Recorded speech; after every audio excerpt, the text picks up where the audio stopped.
2, 1.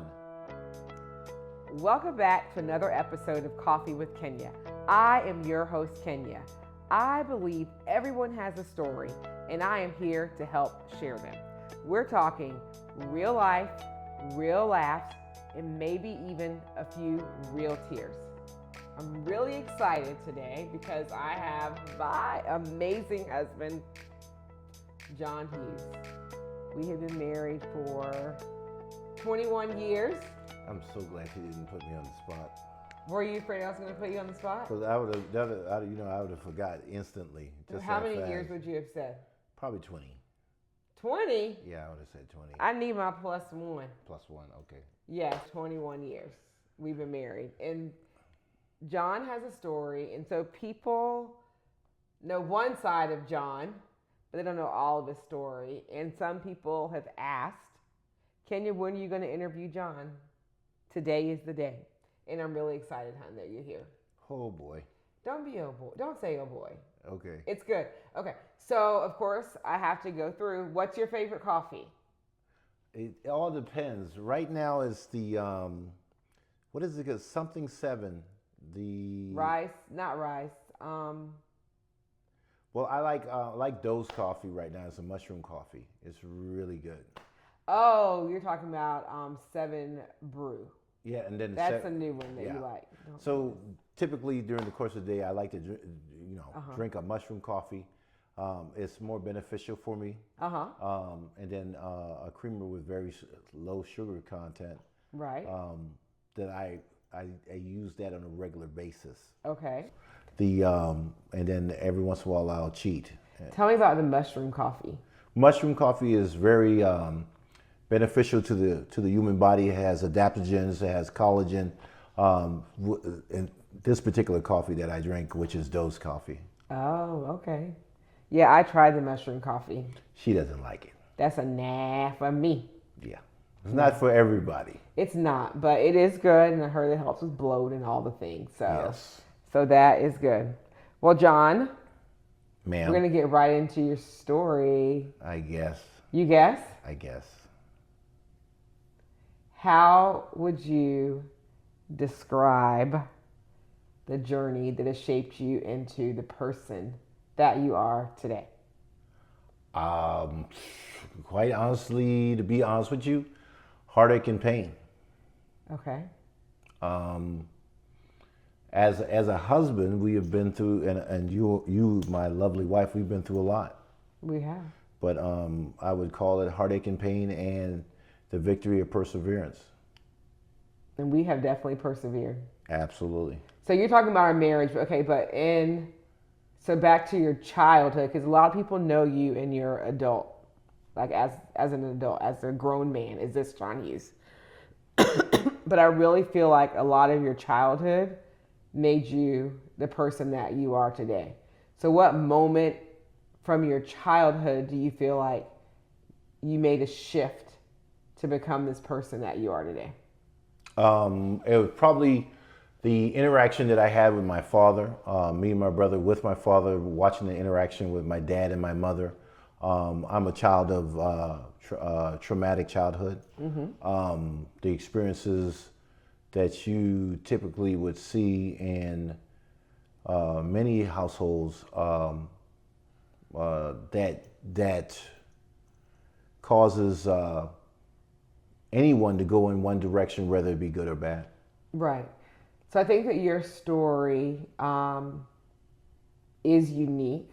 I know that it's unique because your dad left in your, just say, early teens and then came back in your 20s, right? Mm-hmm. And so how did that help shape your understanding of just like responsibility as a young man? Well, typically during my childhood, I had to adapt. Mm-hmm. Me and my brother had to adapt.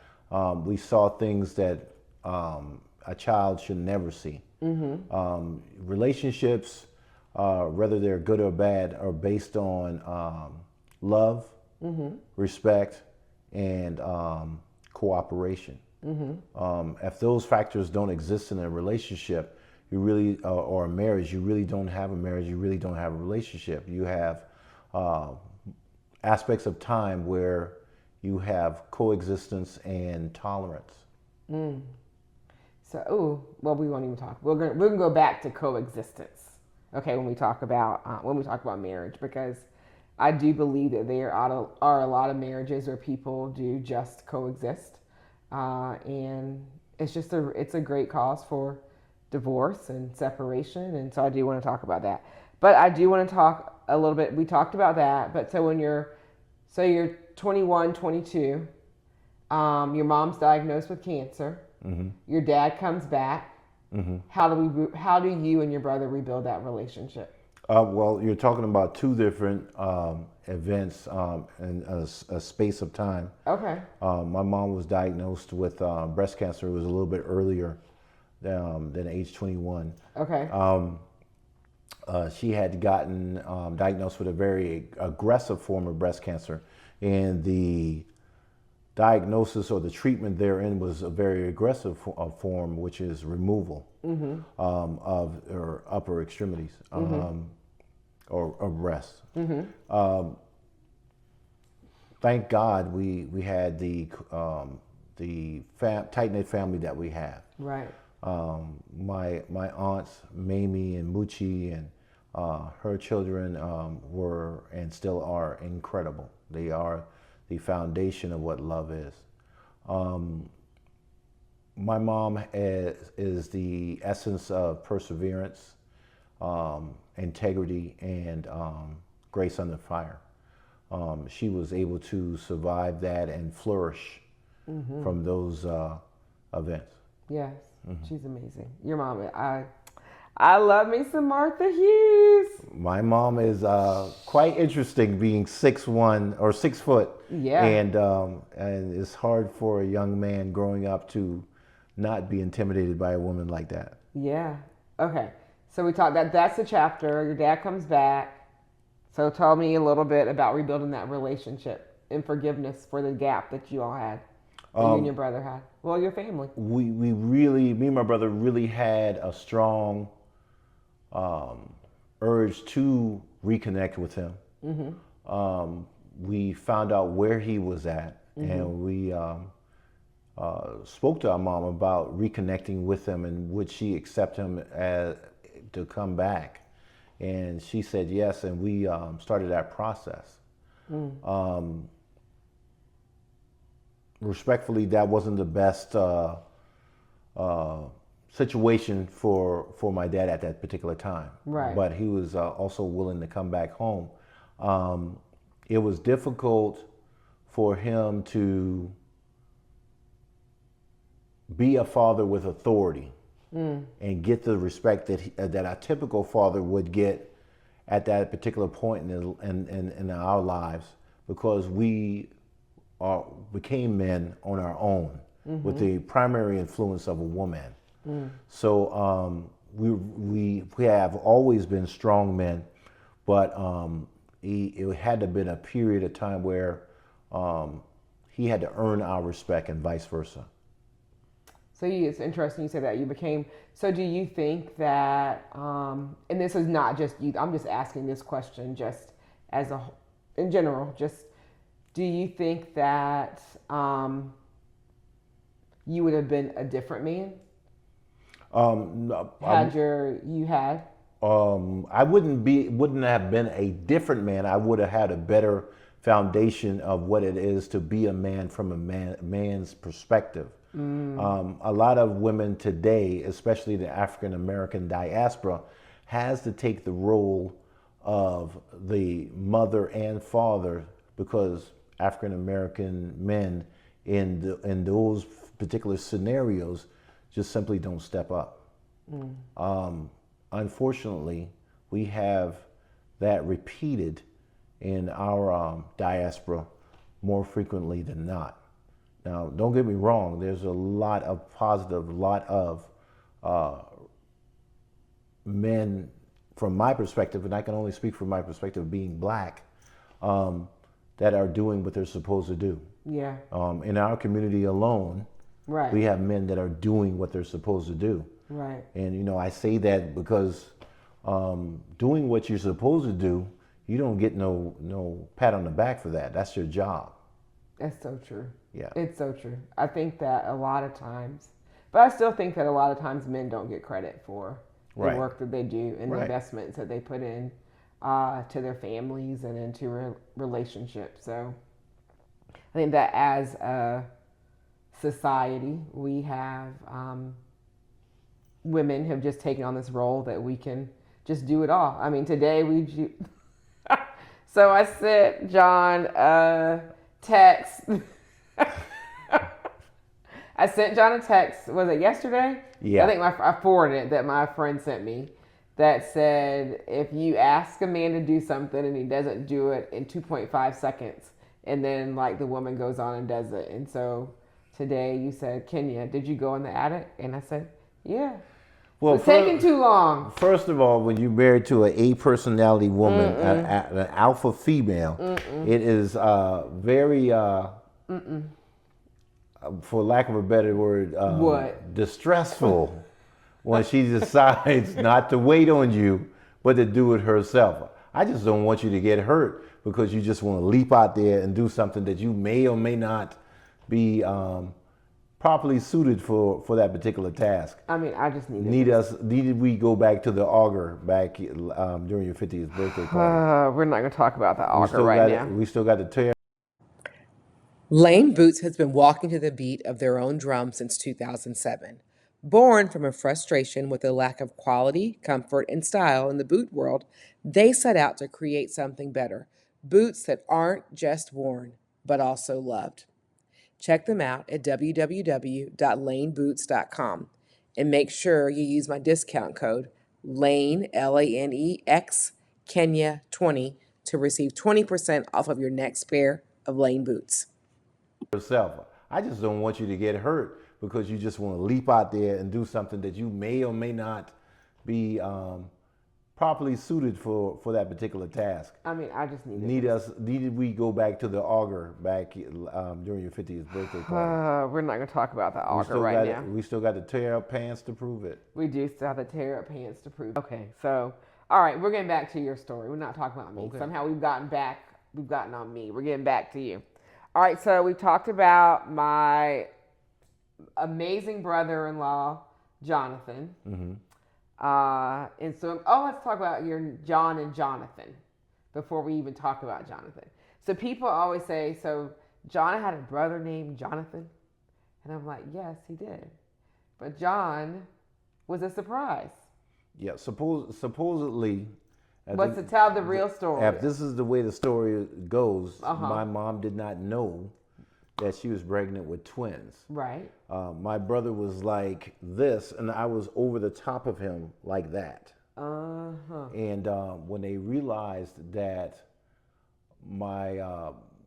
that there were twins, is that my mom had fallen asleep after Jonathan was born, and the doctor realized that she was still having contractions, and the doctor said, which was the first female at MUSC. That brought us into the world. Oh, wow. Doctor in that particular field. Yeah. OBGYN. Yes. And she told my mom that she could not go to sleep because there's another one. And I came into the world. Ooh, that would be traumatizing. I mean, good thing. I'm happy you're here, but that would be traumatizing. I'm happy I'm here too.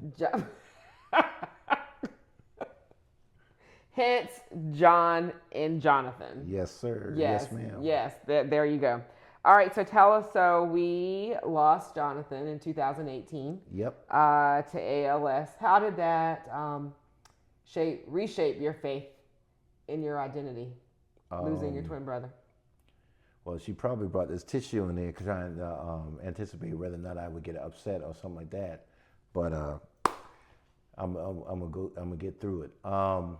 There was a time where, as you know, I could not look at an image of him. Mm-hmm. I could not utter his name because it was too painful. Mm-hmm. I went through, as you know, an incredibly sad and depressive point in time. I know I scared a lot of people because a whole bunch of things came up into your mind, and I did not know how to process it. But what helped me is I had a conversation with God one day. After my brother had passed, I was in my room, I was praying, and I kept saying, why? And in that moment of being down on myself, God spoke to me in a very loud voice. And what he said to me was that your pain is not unique. I was offended. And I said to God, then why, what is? And in a very quiet voice, he said to me, it is what you do with your pain that makes you unique. That was freeing. That was liberating. That set us on a journey to serve ourselves, serve our marriage, serve our community, and serve God with agape love. I realized that we will always go through situations that we don't choose to go through, but we are forced to go through to bring about character, resilience, and understanding that not only you could go through something like that, but someone else could, and you would be the vessel to help them go through that. Yeah, and you've definitely helped a lot of people, John. Well, I've tried because Martha Hughes says that we are born with talents and gifts, and it is our job to die empty. That is so true. So very true. What, I know that you were, in 2018, after that, you were, I love the word fired up. I need to come up with another word, but you were really set on a path to really help in community and make a change. What have been some of the things that you've enjoyed most in serving and helping in your community? Well, being in Atlanta, living in Johns Creek, we've been exposed to a lot of opportunities to serve our community. Being on the Rotary Club, sitting on the board of the Chief of Police in Johns Creek, serving as the head trustee for the St. James United Methodist Church for 4 years, doing those type of things to be relevant, to really being a servant of God and for the people has been the joy of my life. My biggest accomplishment is being married to you, and serving you. A lot of people become confused and conflicted of what marriage really is, but marriage is really the humbling of oneself so that you can serve someone that you say that you love. A lot of people get confused in marriage because they believe that it's a gimme, gimme, gimme, and it never was. It never is, and it never will be. It is a dying of oneself so that you could be in a place so that you can give. If you give enough, naturally you receive. But if you enter into that thing called marriage selfishly, whether it be spiritually, mentally, or physically, you will lose. That's so true. And so let's talk real quick. You said dying of yourself, learning to serve one another. What is your love language? Well, I still haven't learned what your love language is, because I fail all the time. No, you don't. Sometimes. Well, first of all, I know what your love language is. If I could just have a pinky of your energy, I'd be a better person, because I still can't figure out where you get the energy from. But I endeavor to be better. I think that you're always striving to be better. Your love language is physical touch. Physical touch. Yes. I'm needy on that. I'm sorry. You're what? I'm needy on that. You're needy. It's okay though. And then my love language is Acts of service. Acts of service. Lord, the honeydew list don't stop. Acts of do this, it's do not that, even do that this, do that. it's that much. It's just sometimes like, She said it's not that much. hey, you put the dishes in the dishwasher? Yay. Like, I'm excited. You wash the clothes? Yay. And put them up? Oh, that's extra bonus. Extra bonus. Okay. Remember. Okay. I said it right here. The people heard it. Alrighty then. Okay, all right. So tell me, last question about Jonathan. What's one thing about Jonathan that you wish the world knew? My brother was a protector. Mm-hmm. Even in his illness, he protected me. Oh, yes, he did. I did not know how to protect him. Didn't have any answers for an incredibly awful disease that I would not wish on my worst enemy. And my brother accepted that in a way that is only written in the annals of time of heroes and champions. So I will always be amazed, humbled, and extremely thankful to have known him. And even now and again, I will feel him. I think it's important for people to know that each day is a struggle, not knowing that he's not with us. And as you know, I've confided in you. It's a struggle, and I speak about this all the time because conversations about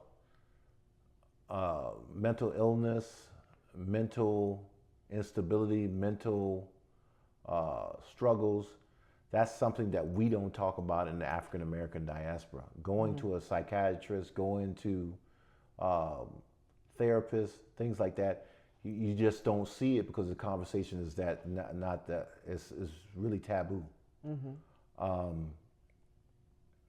And being able to bounce things off of individuals that have experiences like that. And as a man, you go out there and you try to experience those type of things and get information from other people that have experienced those type of things. It's extremely difficult. Yeah. Yeah, I think that therapy is important. Talking to people or someone about how you feel, it's healing. It helps you in ways that you couldn't even imagine. And so I do agree that it is taboo, but it is something that we need. Mental health is real. We're losing more and more people every day from not having conversations and not being there. I think that we sometimes don't take people seriously, and we definitely need to. A couple podcasts ago, I interviewed Carla, and that was her story, mental health, and how she had really thought it out. No one would have ever thought that she did that, but she attempted to take her life, and so we definitely have to have more conversations about it. But I'm proud of you for continuing to talk. I will say that as my husband, you are a great communicator in expressing your feelings and how you feel. And sometimes I express too much. You can never express you. I mean, sometimes you're a little long-winded, but she will go to sleep. She will go to sleep in the middle of my fussing. Just go to sleep. Sometimes you be a little long-winded, but I'm here. I'm listening. So sad. Yes, but you keep talking because I'm listening. Taking it all in. It all in. Okay. So, all right. So, Jonathan, he was a protector. Absolutely. We know that. Yes. And as we're talking about protecting, I just want to talk a little bit about how you protected me in our journey in miscarriage and our failed adoption. We have been through a lot. For those that don't know, we had 5 miscarriages and a failed adoption. And so I know how I have processed that, but how have you been able to stay grounded as a man and as a husband?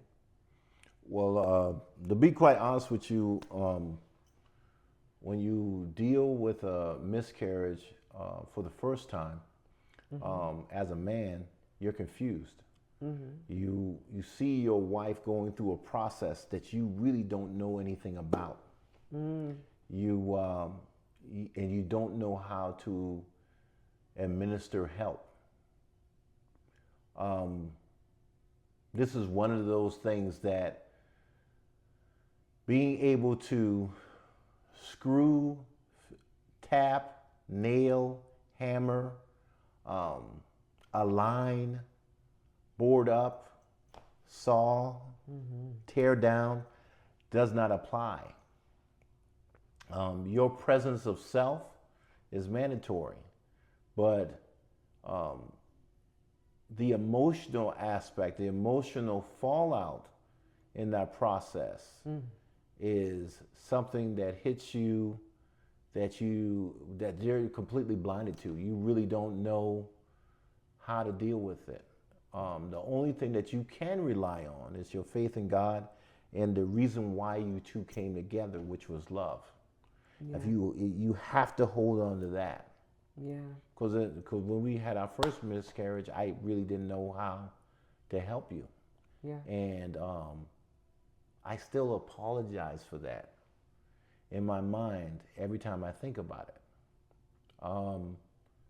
I've learned to be resilient in the idea that struggles may come, but our love will always remain.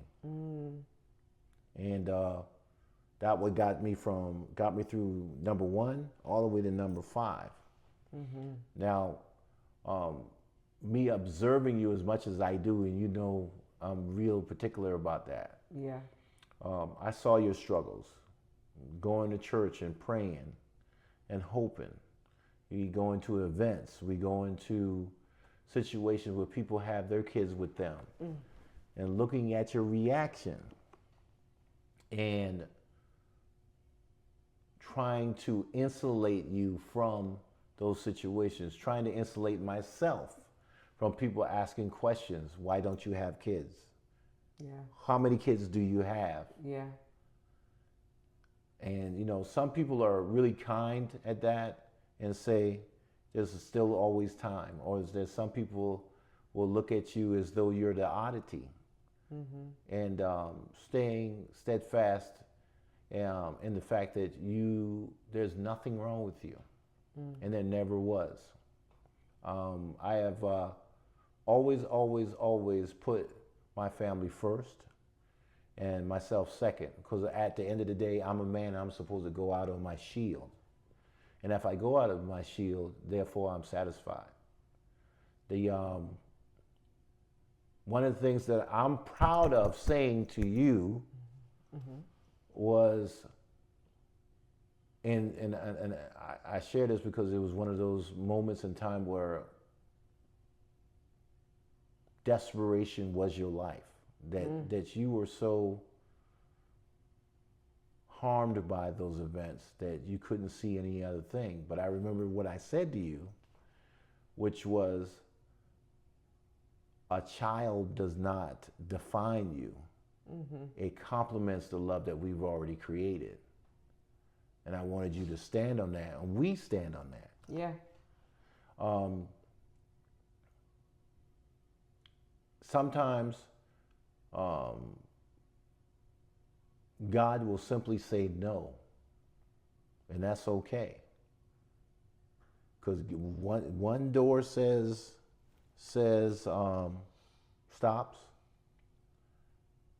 and closes, but another door opens.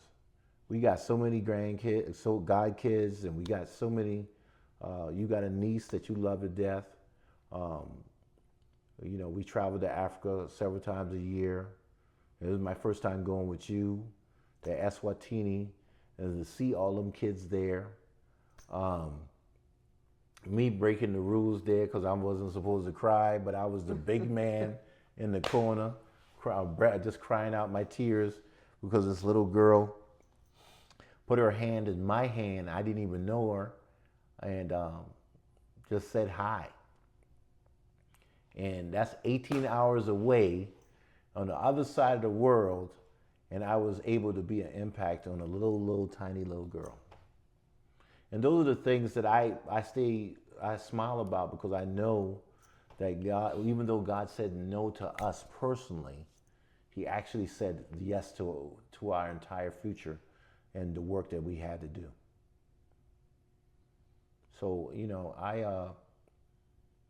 I embrace every single experience that we have together, because I know we'll learn something, we'll grow from something, and we will be better for it. Don't go boo-boo on me now. I'm not supposed to be crying as the interviewer. Yeah, you're just messing up your whole show, man. I'm not supposed to cry as the interviewer. The real tears are for the interviewee, not the interviewer. Okay, all right. But I'm okay. Dry it up. I can dry it up. I will tell you that I do carry that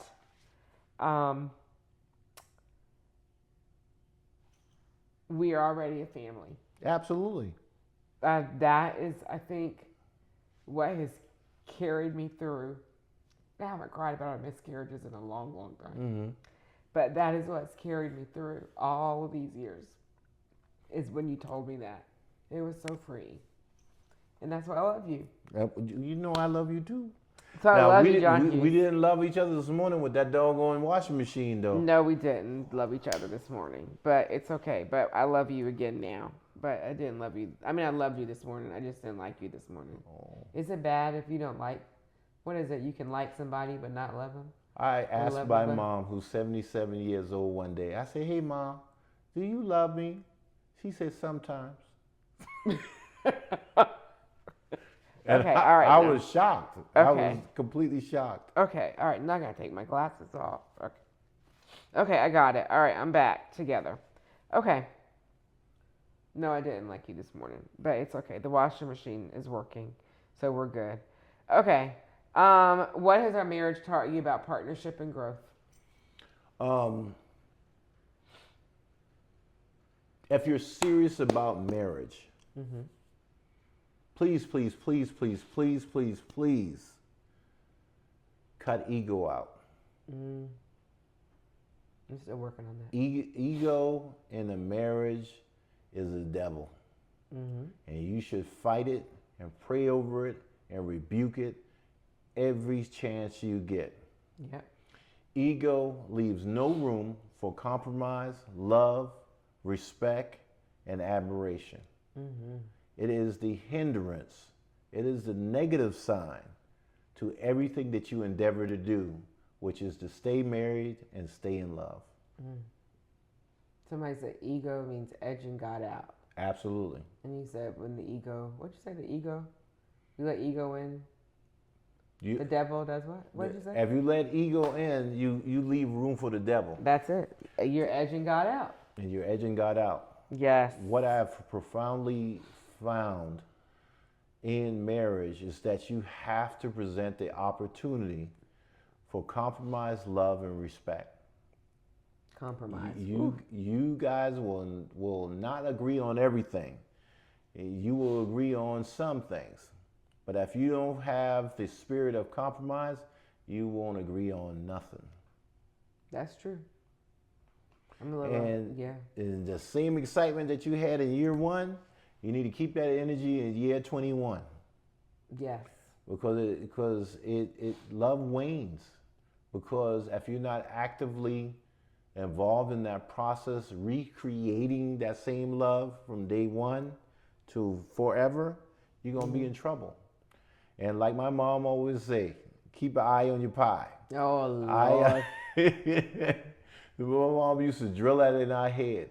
And if you ain't taking care of it, somebody else will. That's true. I remember when we had our 10-year anniversary party, birthday party, and people were like, "Why are y'all having a party for your 10 years?" And we were like, "It's a big deal to celebrate 10 years." It was a big, big deal to celebrate 10 years. All right, so what does purpose mean to you now? I feel like you have walked through a lot in life in your 52 years of life. So at 52 years old now, what does purpose mean to you? What's your purpose? At 55. Oh, where did I get 52? 55. I don't know. 55, I don't know. You should give me all my time. You tried to steal from me. She tried to steal from me. Where did I get 52 from? I don't know. Anyways, what does purpose mean to you now, John? I don't want anybody to get confused about this. Okay. It's important that we remain servants, that we have to give of ourselves. But, and I say this to brand new husbands too, brand new fathers when they're raising a family. It's important to be just a little selfish, just a little bit, so that you can hold something for yourself. Yeah. Find out what your desire is, your passion. Pursue that so that you have proper balance. It's important that you remain effervescently engaged with what you created. Marriage is about stewardship, good stewardship, not bad stewardship. I never could understand how somebody would create something and actively work to destroy it. Oh, that's good. You are a steward of what you created. I pursued you, you pursued me, we created a relationship. Friendship came from that, then love, and then we decided to make the union of forever. So we stewarded ourselves to a finite point in time called marriage. It is our duty, responsibility to keep stewarding in that thing that we created. That's why it says in scripture, in our wedding vows, till death do us part. Because we're supposed to steward from beginning to end. Yes. And I think some people forget that when they're in a marriage, because the road is long and it's difficult, and you become jaded, and you allow your ego to come in that equation and kill your compromising spirit for the sake of what about me? And what about me is a dangerous phrase. It is. And a lot of times people don't even say what about me. It's just simply how you operate. It's in your actions. It's in your actions. Every day. Your actions every day say if you're all about compromise, or you're saying to yourself, what about me? Right. I know this morning I was in my what about me. Oh, yeah. What about me face this morning. But what did I come to you and say? You know what? Can I talk to you for a second? And I'm sitting there, I was like, because I didn't want to hear it. I really didn't want to hear it. And I said, you were right. You were right. I thought about it. And that's so difficult for a woman to say, I'm sorry, you were right. Y'all incapable of doing that. Y'all not built that way. You really can't. But I said it. I was really proud of myself because I said I'm sorry. And not only did I say I'm sorry, I said you were right. Like I did two big things this morning. I didn't give you no hard time. You know, I like to say, what are you sorry for? Just to do that little. Oh my gosh. Oh, that's so funny. Laughter is so good. Oh, yes. So good for the soul. All right, so let's see. All right, so what do you feel like your story is preparing you for next? You're 55, not 52. So this next 5-10 years of your life, what do you feel like your story is preparing you for? The conclusion of a journey. That's So, good. in order for you to go on a journey, you have to be prepared for a journey. And the conclusion of the journey is to always be able to say that the job is well done. So someone else can say, rest peaceful, young servant, job well done. So I endeavor to travel with you, to do great works with you, to see you come into the promise of who you are, because you know me, I'm on you like white on rice. I think you're an incredible entrepreneur and businesswoman. I think you are a phenomenal woman, and the sky's the limit. And I want you to step into your boldness, and I want you to come into knowing who you are, which is a fantastic woman of promise. Well, thank you. So you'll be closing out the next chapter right along with me. That's right. My support. Oh, we could be old together now. We could be rickety together. So you feel like you're being prepared to be old and rickety with me. That's why I'm up every morning walking 3 miles trying to lose this little tie I got around my stomach. My mama said to me, "Baby, you mind if I talk to you for a minute and I tell you something, you won't get mad?" I said, "Mama, I could never be mad at you." "Well, I've been watching you for a minute and I think you're getting a little juicy." I said, "Bye, Mama. Get off this phone with me. Bye. Bye." I would just like to say, though, how it's received differently when I say, "Hey, John, how you sure you want to eat that cake? Hey, John, you sure you want to drink that sweet But tea?" we can't take why? But why is it received differently? I can't take you seriously Why? because when you made that statement, you was eating cake with me. You was eating cake with me. But whatever, but however it worked between your mama and the doctor, you're exercising so we can grow old Shameless together. plug. If you really want to be my friend, I like pound cakes. No icing on it. Got to have real crust, and it got to be homemade. Okay. I cannot with you. So what legacy do you hope your story leaves behind? What legacy do you hope to leave behind? That John and Kenya was, and will always be an incredible dynamic couple that exuded love, community service, and were true servants of God. Amen. Oh, that's good. That's good right there. Okay, and so my last question, because I could go so much deeper with you, but I'm not, because this is like Coffee with Kenya after dark, so we won't. But what advice would you give to the Coffee with Kenya community to encourage them in difficult and uncertain times? During loss, I would say my audience is a little bit, we're in the sandwich generation right now, so we have a lot going on. Sandwich generation, meaning that you have kids and you have parents that you're taking care of. We're in an age of where we're losing a lot of family members and friends. And so what words of encouragement would you give them to continue on? Because it's hard right now, I'll be honest. First thing I would say is love fearlessly. Don't be afraid to ask for help. I've seen too many times where people suffer in silence, and it's so unnecessary. Take a risk. Be courageous. Do something that you thought you could never do. Stop planning to do something. Just do it. As cliche as that may sound, don't be a prepper on life. You can prep for that is so good. You got so many people prepping for doomsday. So good. But you can't prep for a nuclear bomb dropping directly on top of your head. There's no scenario where you survive that.